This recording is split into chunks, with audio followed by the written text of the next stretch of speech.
Այսօր Նիկոլ Փաշինյանը իր քարոզարշավի շրջանակներում մի մարդ մոտեցավ ու ասում էր, որ այո, ես չեմ կարողանում հպարտ լինել եւ ուժեղ լինել դրսում, մի մարդը ասում է, ես ինչ գործ ունեմ դրսի հետ, դու քո երկրում հպարտ ուժեղ ես։ Всё, ես ես երկրի պատասխանատուն եմ։ Ես հպարտ ուժեղ չեմ, իմ հետ ինչ կա, ոնց կասեք ինձ, օրինակ ես հպարտ չեմ, ես ուժեղ չեմ, ես շատ դեպքերում ամաչում եմ, երբ որ դուք խոսում եք այն լեքսիկոնով, որը որ քուչի բազարանող գյադեն նույնիսկ չի խոսում այդ լեքսիկոնով, ես ամաչում եմ, ինձ ինչ կասեք։ Այսինքն,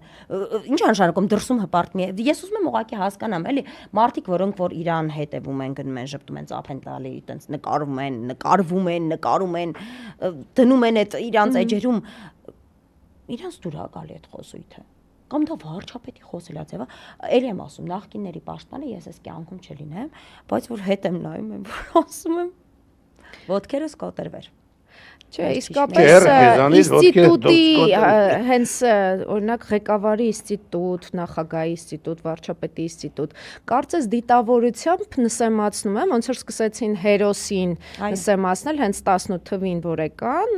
ոնց որ ամեն կերպ տանում են երկիրը այն մակարդակի, որ այլևս Օվերտոնի պատուհանը բաց է, այլևս ոչ մի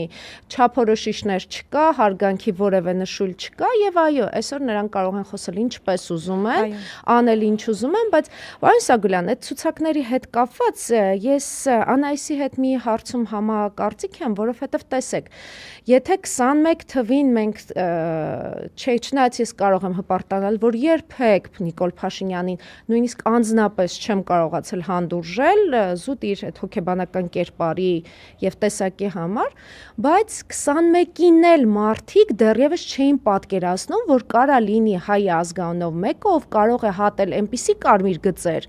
որոնք անհնար է պատկերացնել, որ հնարավոր է հատել։ Հիմա այս մարդը հատել է, ու այսօրվա դրությամբ շատ մեծ թվով մարդիկ, նույնիսկ հարցումների շրջանակում, երբ որ փողոցային հարցումներ ես անում, չեն կարողանում նույնիսկ իրենց խոսքը զսպել, փորձել մի քիչ ավելի գրագետ խոսել կամ հայոյանքներից զերծ ավելի ճիշտ ասեմ, խոսել ու այդ պարագայում ենթադրել, որ կգնան կընտրեն Նիկոլ, դա մի քիչ անհավանական է։ Այստեղ խնդիրը ուրիշ բան է։ Խնդիրն է նա, որ կուսակցությունները արդյոք հավուր պատշաճի կատարում են այն գործառույթը, որը պարտավոր են։ Նիկոլ Փաշինյանը եւ իր խմբակը չունեն կորցնելու ոչինչ, քան մնալ իշխանության, որտեվ իրենց կյանքի փոխաբերական եւ ուղիղ իմաստով կյանքի խնդիրն է։ Բայց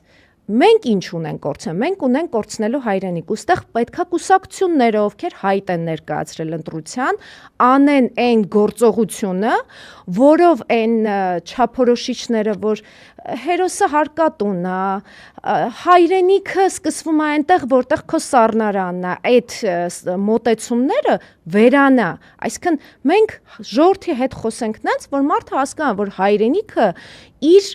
Հայաստանն է, իր Արցախն է, որ Արցախը իր անվտանգության եւ առասարակ տարածաշրջանի անվտանգության երաշխավորում։ Արդյոք է տարվում է, այդտեղ է հարցը, թե չէ, ըստ իս ցուցակները այդքան էլ էական չի, համաձայն եմ, որ Նիկոլն էլ որ եկավ իր ցուցակում, նույնիսկ ինքը կար մարդիկ, որ ինքն է չէր ճանաչում, մի քիչ շատ էին գոռացել այդ